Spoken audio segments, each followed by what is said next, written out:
Hi, welcome to Left Foot Media. My name is Brendan Malone. Well, I know I'm a little bit late to the party, but last night I finally watched Martin Scorsese's Silence.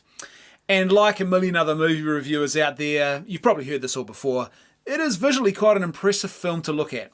Martin Scorsese is a good filmmaker, and good filmmakers, they're good craftsmen, they know what they're doing, and it shows in the end result, the finished product. You know, it looks like it's been made by someone who knows what he's doing.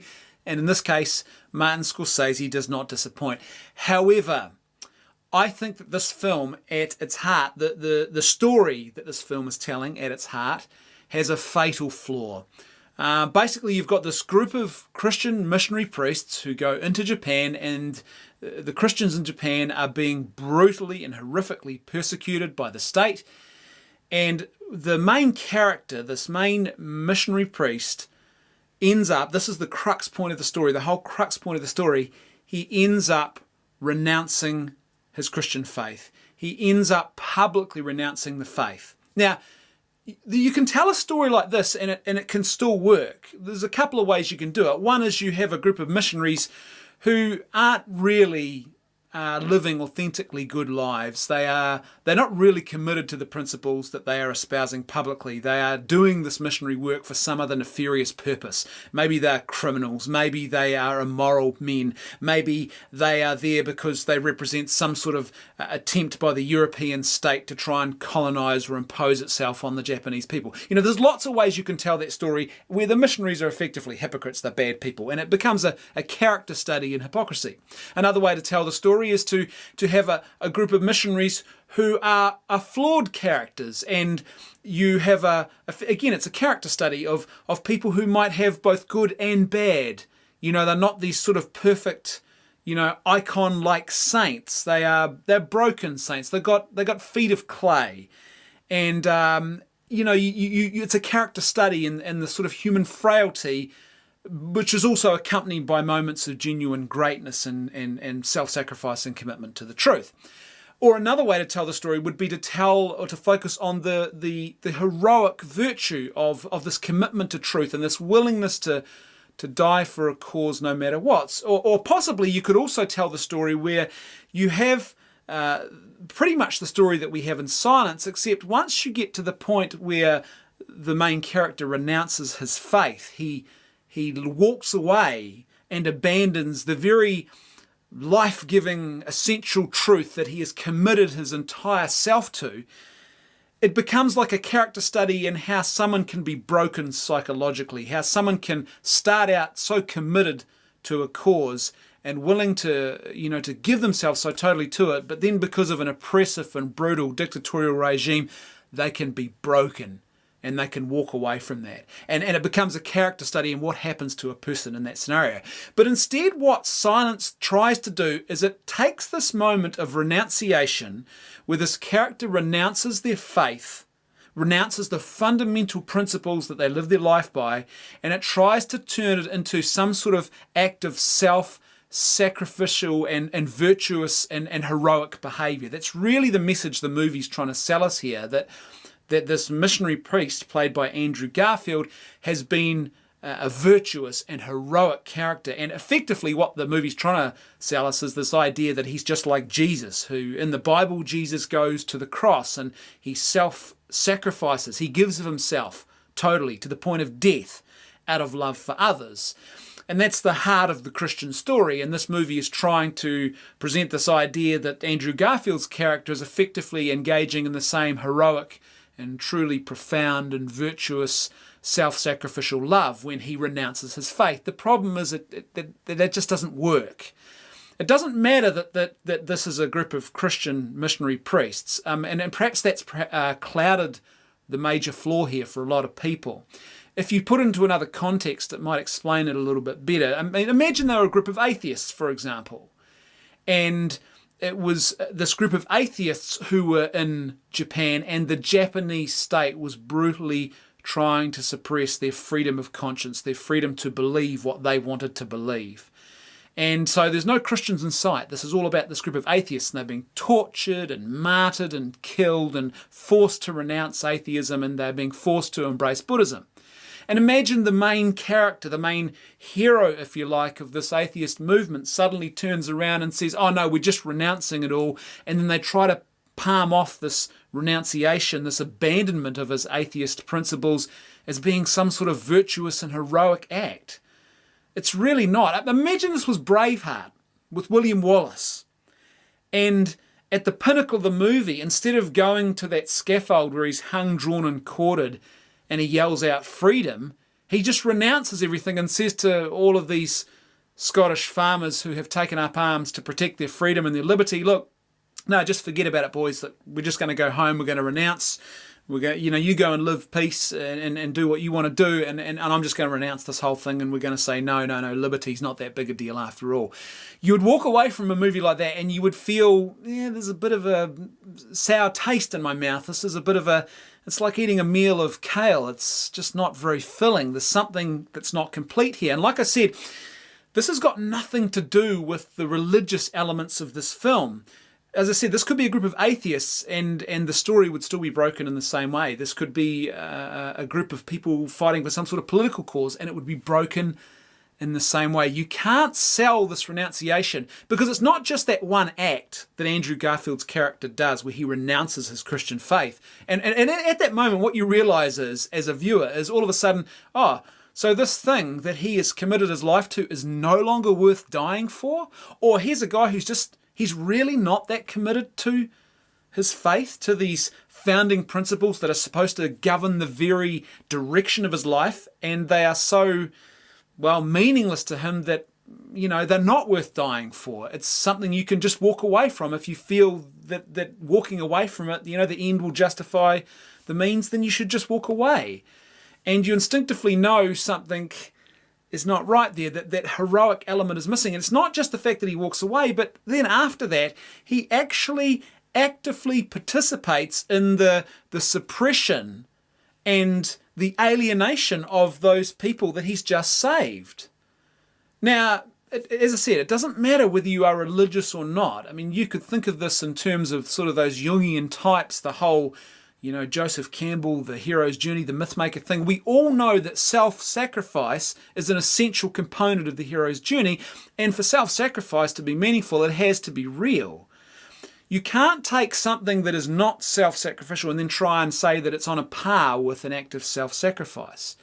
And that's effectively what this movie is trying to tell us. This movie is trying to tell us that by renouncing his faith, this is the same as someone who is willing to die for their principles, when that's really not the same thing at all. We all instinctively know this. This is part of the human experience. We know that it's better to die for your principles at the hands of a brutal, dictatorial and tyrannical regime than it is to abandon those things and become a slave and to live out the rest of your days in slavery and in suppression. We know that instinctively. We know that. Yet this is what this movie tries to sell us. It's trying to sell us this idea that living out your days in suppression and oppression is somehow a form of freedom or some sort of heroic self-sacrificial act.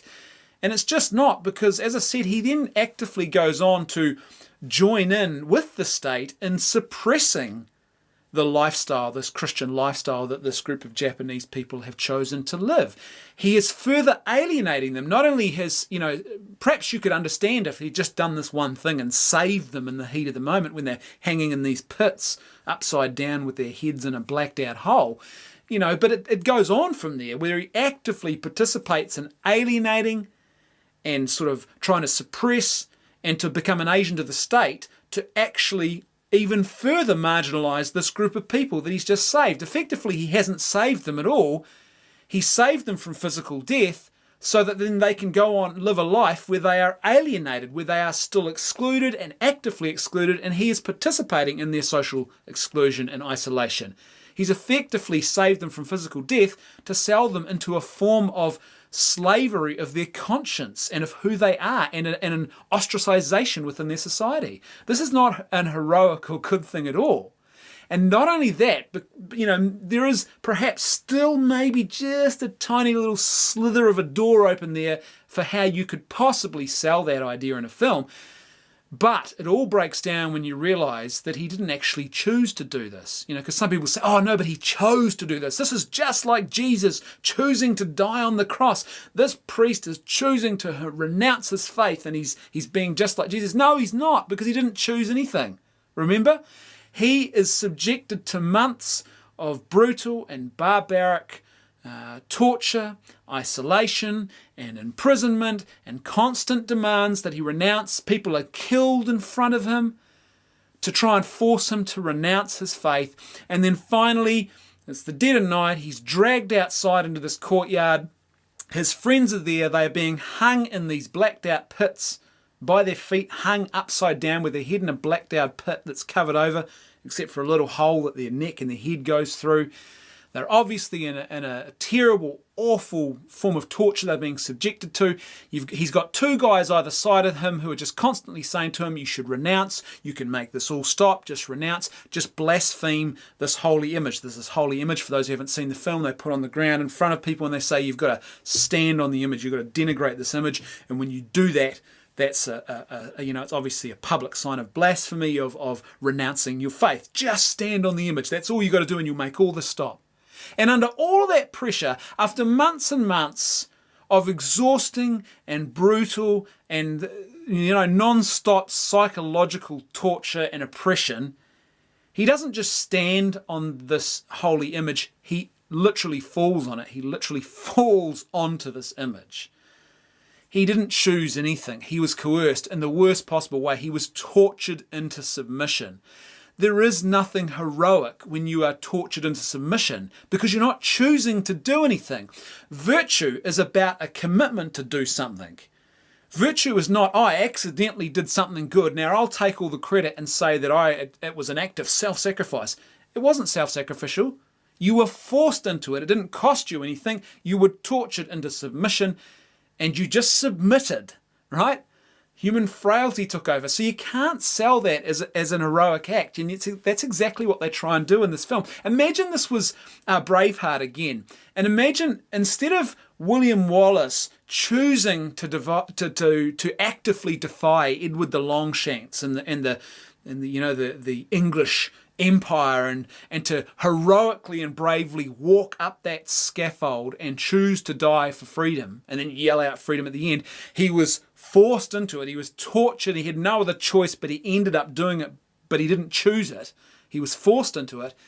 You would walk away from that film and you would go, well, that wasn't very heroic. And you'd be right, because human nature tells you that, because instinctively, that's why the whole Joseph Campbell mythology thing, the whole hero's journey is so consistently seen in stories, since the beginning of time, is because there's fundamental truths that lie at the heart of the hero's journey. And self-sacrifice is one of them. But for self-sacrifice to be meaningful and to be real self-sacrifice, there has to be a free choice here. The person has to choose to do this thing. And the heroic nature and the profoundly heroic nature of their self-sacrifice is made present and real by the fact that they have freely chosen to give of themselves. And that's what makes it meaningful and real. And that's all missing from this story. However, having said that, this is still a really well-made film. It's just, lots of amazing technical details in this film that are just really something to behold. Unfortunately, though, the story has that fatal flaw. And they could have told it several other ways, like I said. And I think the most interesting way would have been to actually have a character study about a man who is psychologically broken by a brutal regime. And instead of trying to turn that into some sort of heroic act, they just owned that psychological brokenness of someone who renounced their faith. And they explored the after effects of that. Unfortunately, in this film, the after effects of the renunciation, they're literally sort of only 10 minutes of the film. It's a very short, brief, let's just move on now. And as a result, it just sort of effectively, I think it reflects what's wrong with the story. The final ending to the film, which really I think should have been a crescendo, ends up just becoming a very sort of hollow experience. It's just sort of rushed and it's done. And that to me reflects the brokenness of the story. The very crux point of the story is broken, and so it's no surprise that the ending of the film was just a little bit hollow like that. Like I said though, still a visually beautiful film. Martin Scorsese, even when he's making or telling average stories, as a filmmaker, man, he's still doing a phenomenal job. Thanks for watching. I'll see you next time on Left Foot Media.